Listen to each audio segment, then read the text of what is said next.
Hello friends, मैं रीता भास्कर आप सभी लोगों का अपने यूट्यूब चैनल पर स्वागत करती हूं। और आज हिस्ट्री में हम 15 क्वेश्चन कंप्लीट करेंगे और आशा करती हूँ वीडियो आपको पसंद आएगी। इंपॉर्टेंट क्वेश्चन है, बहुत अच्छे क्वेश्चन है। पूरी वीडियो अवश्य देखें, तो 15 क्वेश्चन अवश्य देखें। 15 क्वेश्चन की मैं वीडियो बना रही हूँ जो कि बहुत ही इंपॉर्टेंट क्वेश्चन होते हैं और उन्हें मैं चूज करती हूँ और उन क्वेश्चनों का मैं वीडियो बनाती हूँ। और आप पूरी वीडियो अवश्य देखें, सारे क्वेश्चन जरूर देखें, सभी एग्जाम के लिए वेरी इंपॉर्टेंट है क्वेश्चन। और वीडियो पसंद आए तो लाइक शेयर कमेंट जरूर करें और चैनल पर नए हैं तो चैनल को सब्सक्राइब जरूर कर लें, बेल आइकन जरूर प्रेस कर लें जिससे नई वीडियो की नोटिफिकेशन भी आपको मिलती रहे। तो चलिए शुरू करते हैं। और फर्स्ट क्वेश्चन है, सूची फर्स्ट लेखक और सूची सेकंड पुस्तक के साथ सुमेलित कीजिए। और इंपॉर्टेंट पुस्तक है, इंपॉर्टेंट लेखक लेखक है ये। लेखक जो हमेशा के एग्जाम में आते हैं इस तरीके के क्वेश्चन। और पुस्तक शूद्रक, दूत काव्य, विशाखादास, सौंदरानंद, महेंद्र बर्मन प्रथम, मृच्छकटियम, अश्वघोष, मुद्राक्षस और मत्तविलास प्रहसन। और राइट जो हम मिलान करेंगे तो ऑप्शन क्या आ जाएगा? शूद्रक की कौन सी पुस्तक है ये है मृच्छकटिकम। ठीक है। और विशाखा दत्त की क्या है? मुद्राक्षस है, बहुत महत्वपूर्ण पुस्तक है। और महेंद्र बर्मन प्रथम की कौन सी पुस्तक है? यह है मत विलास प्रहसन। और अश्वघोष की सौंदरानंद है। ठीक है। तो ये जो मिलान है इस तरीके से। और अगर मिलान राइट ऑप्शन देखेंगे तो ए का 3 है, बी का 4 है, सी का 5 है और डी का 2 है। राइट ऑप्शन हो जाएगा ऑप्शन सी। ठीक है। और इसमें राइट ऑप्शन सी हो जाएगा। सेकंड क्वेश्चन है, भारत में प्राचीनतम शिलालेख जिसमें अनुदान की सूचना मिलती है, अनुदान की, निम्नलिखित में से कौन से राज्य से संबंधित है? अशोक। ठीक है। निम्नलिखित में से कौन से राजा, यहाँ पे राजा होगा। ठीक है। कौन से राजा से संबंधित है? अशोक, करिकाल, गौतमीपुत्र सातकर्णी, कलिंग का खारवेल। और राइट ऑप्शन हो जाएगा गौतमीपुत्र सातकर्णी, ऑप्शन सी हो जाएगा। ठीक है। भूमिदान और अनुदान ये प्राचीन अभिलेखीय साक्ष्य सातवाहन शासक सातकर्णी प्रथम की रानी। ठीक है। नागा निका। ठीक है। किसकी रानी थी ये? किसकी रानी थी? सातकर्णी प्रथम, सातवाहन शासक, सातवाहन शासक सातकर्णी फर्स्ट प्रथम। ठीक है। इसकी रानी थी। और ये नागानिका के जो नाना घाट अभिलेख है, नाना घाट अभिलेख यहाँ से ये प्राप्त होती है। ठीक है। और यहाँ से मिलता है। और सारणकर्ती प्रथम ने पहली शताब्दी ईसा पूर्व में ब्राह्मणों ने बौद्धों को भूमि क्या किया था? भूमि दान में दिया था, ब्राह्मणों और बौद्धों को। ठीक है। और गौतमी पुत्र जो थे, गौतमी पुत्र सातकर्णी सातवाहन शासक गौतमी पुत्र सातकर्णी की माता गौतमी बलश्री के नासिक अभिलेख से भी पता चलता है कि उसने भू अनुदान किया था। ठीक है। ये अनुदान किया था गौतमी पुत्र गौतमी पुत्र सातकर्णी की माता गौतमी बलश्री। ठीक है। तो राइट ऑप्शन क्या हो जाएगा? Option C. ठीक है। हाँ, भू अनुदान रहेगा, भू अनुदान यानी भूमि का अनुदान। थर्ड क्वेश्चन है, गुप्त काल में महिलाओं की स्थिति के संबंध में निम्नलिखित कथनों पर विचार कीजिए। फर्स्ट है पॉइंट 1, विवाह के आर्ष और असुर रूप लोकप्रिय थे। सेकेंड पॉइंट है विधवाएं पुनर्विवाह नहीं कर सकती थी। थर्ड है अचल संपत्ति में महिलाओं को कोई अधिकार नहीं था। गुप्त काल में काल की बात की जा रही है और गुप्त काल में महिलाओं की स्थिति क्या थी। और इसमें जो बातें हैं तीनों ही सही हैं। ठीक है। एक, दो और तीन, तीनों ही बातें इसमें क्या है? सही है। और राइट ऑप्शन हो जाएगा ऑप्शन डी। यानी विवाह के आर्ष और असुर दोनों ही लोग जो रूप थे वो लोकप्रिय थे। और जो विवाह का पहले स्वयंवर होता था, गंधर्व विवाह होते थे, वो उनका दुरुपयोग होने लगा था। और आर्ष और असुर जिसमें दुल्हन को क्या किया जाता था? मूल्य के साथ दिया जाता था और लोकप्रिय हो गए थे। और विधवाएं पुनर्विवाह नहीं कर सकती थी। ठीक है। और अचल संपत्ति में भी महिलाओं को कोई अधिकार नहीं था। इसीलिए दिए गए जो कथन है सभी सही है इसमें। फोर्थ क्वेश्चन है, भारत में चीनी यात्री हिंसांग द्वारा बिताए गए समय के संबंध में निम्नलिखित कथनों पर विचार कीजिए। फर्स्ट पॉइंट है उसने चंद्रगुप्त द्वितीय के समय भारत की यात्रा की थी। सेकेंड पॉइंट है उसने तक्षशिला विश्वविद्यालय में बौद्ध धर्म का अध्ययन किया। और थर्ड पॉइंट है उसने संस्कृत में लिखे गए ग्रंथों का चीनी भाषा में अनुवाद किया। तो ह्वेनसांग के द्वारा जो बिताया गया भारत में समय था और चीनी यात्री था जब वो आया था उसके बारे में बात की जा रही है। और राइट ऑप्शन क्या हो जाएगा? राइट ऑप्शन हो जाएगा केवल तीसरी बात है वो सही है। ठीक है, उसने संस्कृत में लिखे गए ग्रंथों का क्या किया था? चीनी में भाषा में अनुवाद किया था। ठीक है, उसने चीनी भाषा में अनुवाद किया था। और एक और जो दो हैं वो दोनों ही बातें सही नहीं है। उसने चंद्रगुप्त द्वितीय के समय भारत यात्रा की थी और दूसरा उसने तक्षशिला विश्वविद्यालय में बौद्ध धर्म ग्रहण किया था।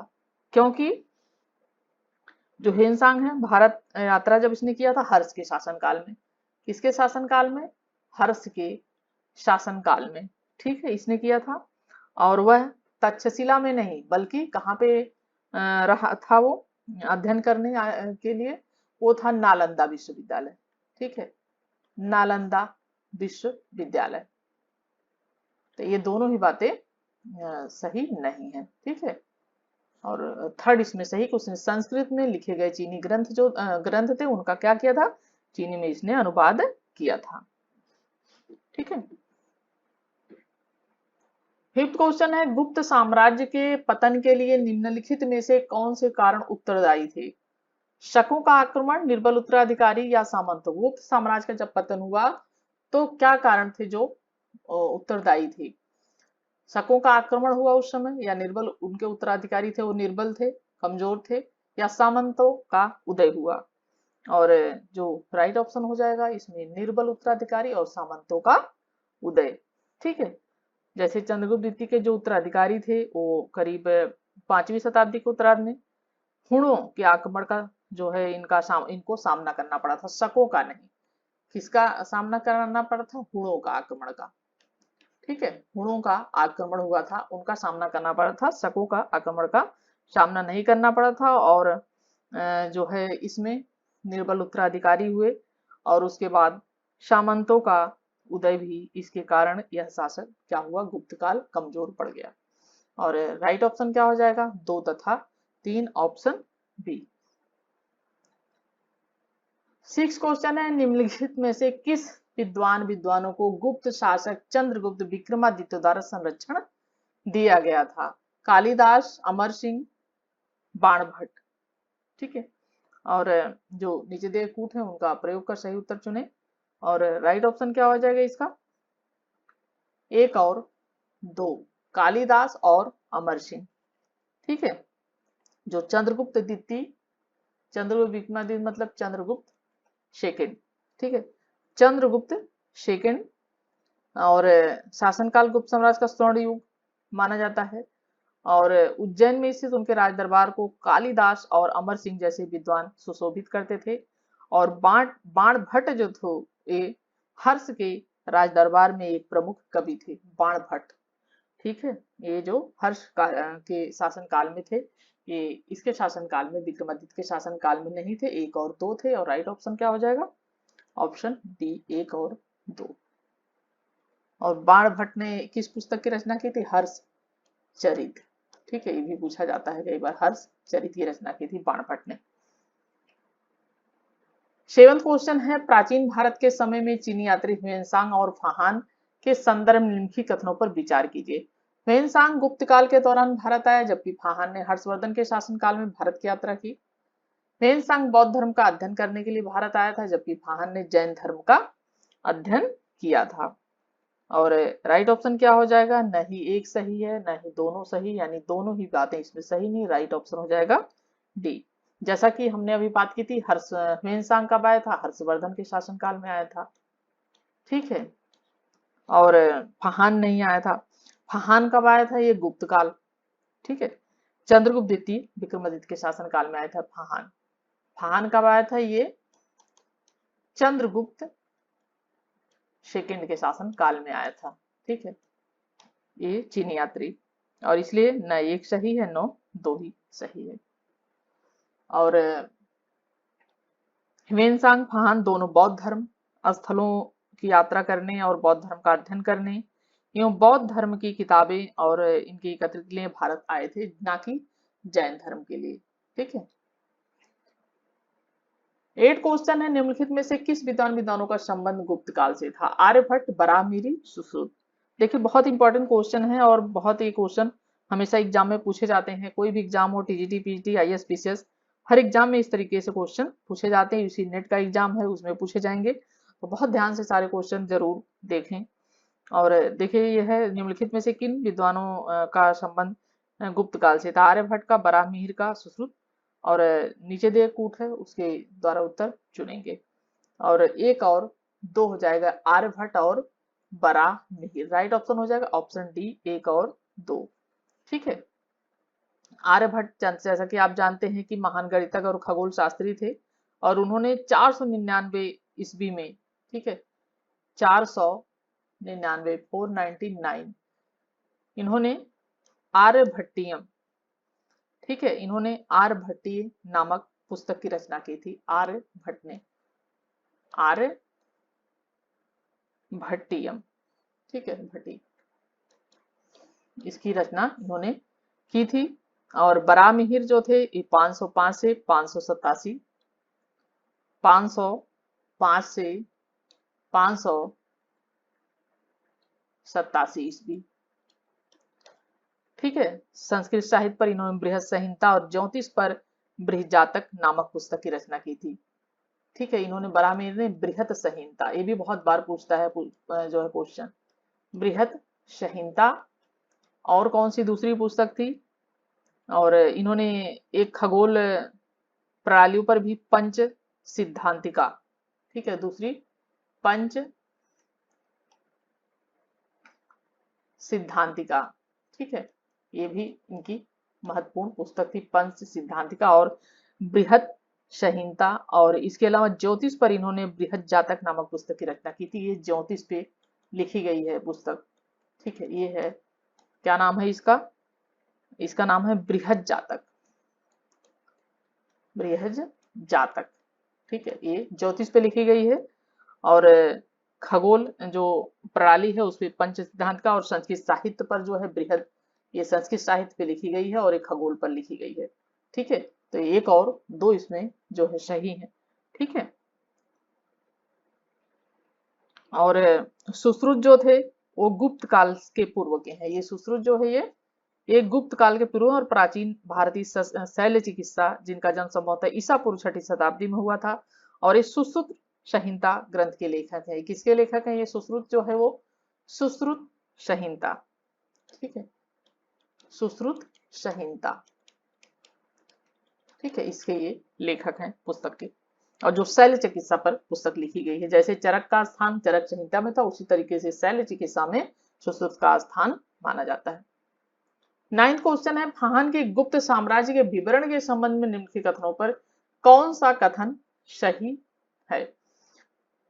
फर्स्ट पॉइंट है, प्रशासन सख्त था और दंड कठोर थे। ठीक है। जो फाहान ने गुप्त साम्राज्य का विवरण के संबंध में बात की है, उसके बारे में बात करी जा रही है।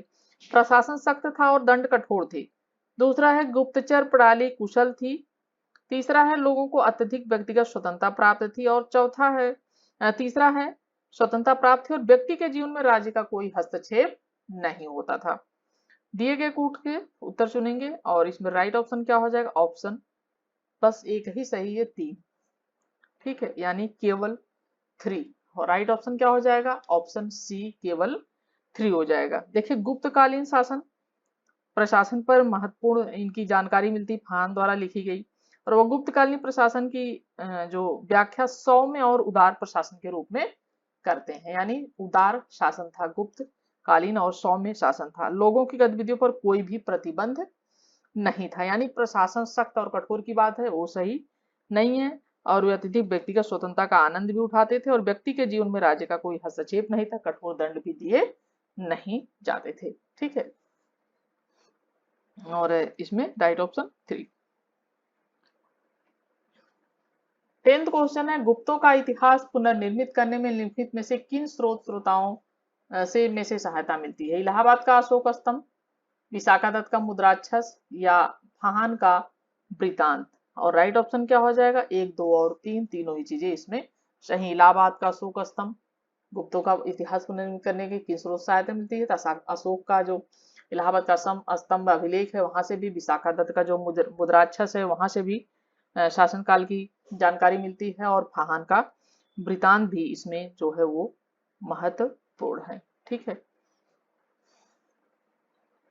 और जो विशाखा दत्त का मुद्राक्षस है, मुद्राक्षस ने एक और पुस्तक लिखी थी, देवी, ठीक है, देवी चंद्रगुप्तम।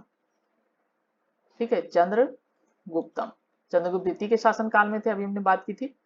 तो ये देवी चंद्रगुप्तम, इन्होंने जो मुद्राक्षस और देवी चंद्रगुप्तम ये साहित्यिक रचनाएं की थी, उससे बहुत ही अधिक जानकारी मिलती है। ये सब स्रोत हैं गुप्तों का इतिहास जानने के लिए। 11वां क्वेश्चन है, देश की अर्थव्यवस्था में अत्यंत महत्वपूर्ण भूमिका निभाने वाली प्राचीन भारत की श्रेणी फील्ड के विषय में निम्नलिखित में से कौन सा कथन से। श्रेणियां साहूकार यानी बैंकर, एक तरीके से उन्हें कहा जाता था। साहूकार जो होते थे वित्तदाता, वो क्या करते थे, लोगों को ऋण देते थे और उन्हें फाइनेंसर कह सकते हैं। और न्यासी यानी ट्रस्टी के रूप में कार्य करती थी। दूसरा पॉइंट है, श्रेणियां विदेशी व्यापार में संलग्न रहती नहीं होती थी और स्वयं को केवल घरेलू व्यापार तक ही सीमित रखती थी। तीसरा पॉइंट है, गुप्त काल के दौरान श्रेणियों ने विशेष रूप से शहरों में प्रशासनिक कार्यों का निर्वहन किया। ठीक है, तो देश की अर्थव्यवस्था में महत्वपूर्ण भूमिका निभाती थी श्रेणियां, और इसमें जो राइट ऑप्शन हो जाएगा पहला एक, श्रेणियां साहूकार यानी बैंकर, वित्तदाता, फाइनेंसर, ट्रस्टी के रूप में कार्य करती थी। और दूसरी बात इसमें जो सही हो जाएगी वो है, गुप्त काल के दौरान श्रेणियों ने विशेष रूप से शहरों में प्रशासनिक कार्यों का निर्वहन किया। 1 और 3 दोनों ही चीजें इसमें सही हैं। ठीक है, 1 और 3 दोनों ही बातें इसमें सही हैं। जो श्रेणी थी साहूकार, वित्तदाता और फाइनेंशियल ट्रस्टी के रूप में कार्य करते थे, और समान रूप से कार्य व्यापारियों की एक भिन्न श्रेणी द्वारा किया जाता था, जिन्हें उत्तरी भारत में श्रेष्ठिन, ठीक है, श्रेष्ठिन इन्हें, और दक्षिण भारत में क्या कहा जाता था, चेटियार। ये भी क्वेश्चन पूछा था, चेटियार कौन थे और श्रेष्ठिन कौन होते थे, ये भी ध्यान रखें, चेट्टियार। ठीक है, इन्हें क्या कहा जाता था, चेट्टियार दक्षिण भारत में। और उत्तर भारत में क्या कहा जाता था, उत्तर भारत में कहा जाता था श्रेष्ठिन, और दक्षिण भारत में कहा जाता था चेट्टियार। ठीक है, और दूसरा कथन सही नहीं है, श्रेणियां विदेशी व्यापार में संलग्न होती और स्वयं को केवल घरेलू व्यापार तक सीमित रहती थी करती थी। तीसरा कथन सही है, जिसमें किससे पता चलता है, वैशाली में पाए जाने वाले जो वहां पे मुद्रांकन है, उस कारीगर, सौदागर और सृष्टियों का के प्रमुख एक ही क्या है, निगत निकाय में सेवा प्रदान करते थे, और अपनी इस क्षमता में वे स्पष्ट रूप से शहर के क्रियाकलाप जो भी था उनका संचालन करते थे। तो राइट ऑप्शन क्या है, ऑप्शन 1 और 2 3, राइट ऑप्शन हो जाएगा ऑप्शन सी। 12th क्वेश्चन, निम्नलिखित कथनों को विचार ध्यानपूर्वक पढ़ें। गुप्त सम्राट स्वयं के लिए दैवीय अधिकारों का दावा करते थे, उनका प्रशासन नितांत केंद्रीकृत था। थर्ड है, उन्होंने भूमि दान की परंपरा को विस्तारित किया। ठीक है, उन्होंने भूमि दान की परंपरा को विस्तारित किया। और निम्न उत्तर कूटों से उत्तर देखेंगे हम इसका, और जो राइट ऑप्शन हो जाएगा, ऑप्शन क्या हो जाएगा, 1 और 3 जो है वो सही है। यानी गुप्त सम्राट स्वयं के लिए दैवीय अधिकारों का क्या करते थे, दावा करते थे। और उसके बाद तीसरी बात, जो उन्होंने भूमि दान की परंपरा को क्या किया, उसको विस्तार दिया। यानी ये दोनों 1 और 3 दोनों सही हैं। और दूसरी बात, उनका प्रशासन नितांत केंद्रीकृत था, ये चीज सही नहीं है। ठीक है, 13 क्वेश्चन है, 13 क्वेश्चन है, प्राचीन भारत में सामंती व्यवस्था का अभ्युदय सैनिक अभियानों में देखा जा सकता है। कारण आर, गुप्त काल में सामंती व्यवस्था का पर्याप्त विस्तार हुआ। ठीक है, कथन और कारण। देखिए, कथन और कारण के क्वेश्चन कभी कभी बहुत कंफ्यूजिंग लगते हैं और अच्छी तरीके से हमें समझ में नहीं आते हैं। ठीक है, लेकिन आप एक दो बार जरूर इसे पढ़ें और उसका इससे क्या है, कथन का कारण से रिलेशन होता है। या तो ये सही होता है या तो फिर ए सही होता है, या तो कभी कभी दोनों सही होते हैं और दोनों एक दूसरे की व्याख्या करते हैं, और कभी कभी ऐसा होता है कि दोनों सही तो होते हैं पर इसका इससे रिलेशन नहीं होता है। तो ये कई बार व्याख्या इसकी सही नहीं करते हैं, बातें दोनों सही हो सकती हैं। इसलिए थोड़ा सा ध्यान से पढ़ेंगे तो जरूर समझ में आ जाएगा क्वेश्चन। तो कथन ये क्या है, प्राचीन भारत में सामंती व्यवस्था का अभ्युदय कैसे सैनिक अभियानों में देखा जा सकता है। कारण क्या है, गुप्त काल में सामंती व्यवस्था का पर्याप्त विस्तार हुआ। ठीक है, और अगर हम इसमें देखते हैं तो दोनों बातें सही तो हैं, लेकिन इसकी व्याख्या ये सही नहीं करता है। ठीक है, तो क्या हो जाएगा राइट ऑप्शन, ऑप्शन बी हो जाएगी। और आर दोनों सही तो हैं, लेकिन आर एक ही क्या है, सही व्याख्या नहीं कर रहा है। तो right option option B. 14 question है, मथुरा स्तंभ शिलालेख के अनुसार उदिताचार्य ने दो शिवलिंगों को किन नामों से प्रतिस्थापित किया। गटेश्वर एवं कदम्बेश्वर, नागेश्वर एवं नागनाथ, कपिलेश्वर एवं उपमितेश्वर, नजुंदेश्वर एवं शैलेश्वर। ठीक है, किससे मथुरा स्तंभ लेख के अनुसार उदिताचार्य ने दो शिवलिंगों को किन नामों से प्रतिस्थापित इसको किया है, प्रतिष्ठापित किया है। ठीक है, प्रतिस्थापित, यहाँ पे ये प्रतिष्ठापित किया है। ठीक है, प्रतिष्ठापित स्थापित और किया है। और राइट ऑप्शन क्या हो जाए, कपिलेश्वर एवं Upamiteshwar. Right option option C. ठीक है, कपिलेश्वर एवं उपमितेश्वर।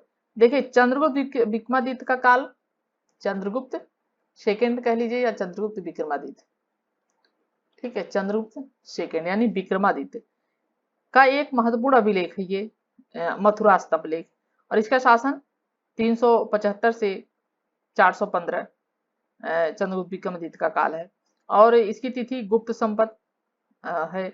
और इस अभिलेख में उत्तीर्ण है मथुरा की पाशुपत धर्म का लकुली संप्रदाय चंद्रगुप्त विक्रमादित्य के काल में विशेष रूप से मथुरा में अत्यधिक लोकप्रिय हुआ, और इस अभिलेख में उदिताचार्य का उल्लेख आता है। ठीक है, उदिताचार्य का उल्लेख आता है जिसने उसने अपने पुणे के विस्तारित गुरुओं की ख्याति की अभिवृद्धि के लिए गुहा मंदिर में कपिलेश्वर एवं उपमितेश्वर मूर्तियों की क्या की थी, स्थापना की थी। तो मथुरा स्तंभ लेख के अनुसार दो शिवलिंगों के नामों से स्थापित किया था, यह है कपिलेश्वर एवं उपमितेश्वर। जहां से जानकारी मिलती है, मथुरा स्तंभ अभिलेख से। 15 एंड लास्ट क्वेश्चन, निम्नलिखित कथनों पर विचार कीजिए। बिल्हण ने विक्रमांक देव चरित लिखा, बिल्हण को चंद्रगुप्त द्वितीय का संरक्षण प्राप्त था।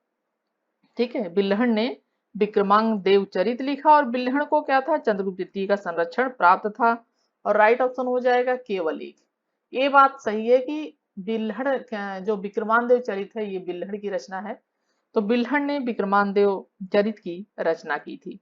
और ये बात सही नहीं कि बिल्हण को चंद्रगुप्त द्वितीय का संरक्षण प्राप्त था, क्योंकि ये कल्याणी के चालुक्य वंश का प्रसिद्ध विक्रमादित्य जो सिक्स था, वो कल्याणी के चालुक्य वंश का प्रसिद्ध शासक था, और अपने राज्यारोहण के समय उसने एक संवत का जिसमें चालुक्य विक्रम संवत कहा जाता है, और विक्रमपुर ये जो है साहित्य कला का ये प्रेमी था, और उसकी राजसभा में विक्रमांक देव चरित के रचयिता बिल्हड़। ठीक है, बिल्हड़ थे, और मिताक्षरा के लेखक विज्ञानेश्वर भी उसमें निवास करते थे। तो बिल्हड़ भी थे, और मिताक्षरा जो पुस्तक है मिताक्षरा, इसके लेखक कौन थे, विज्ञानेश्वर। ठीक है, विज्ञानेश्वर, तो ये भी निवास करते थे, और वो था चालुक्य वंश। ठीक है, तो ये चीज सही नहीं है। और 15 क्वेश्चन कंप्लीट होते हैं, और आशा करती हूँ कि वीडियो पसंद आई होगी। लाइक शेयर कमेंट अवश्य करें, चैनल पर नए हैं तो सब्सक्राइब जरूर कर लें। Thank you for watching video.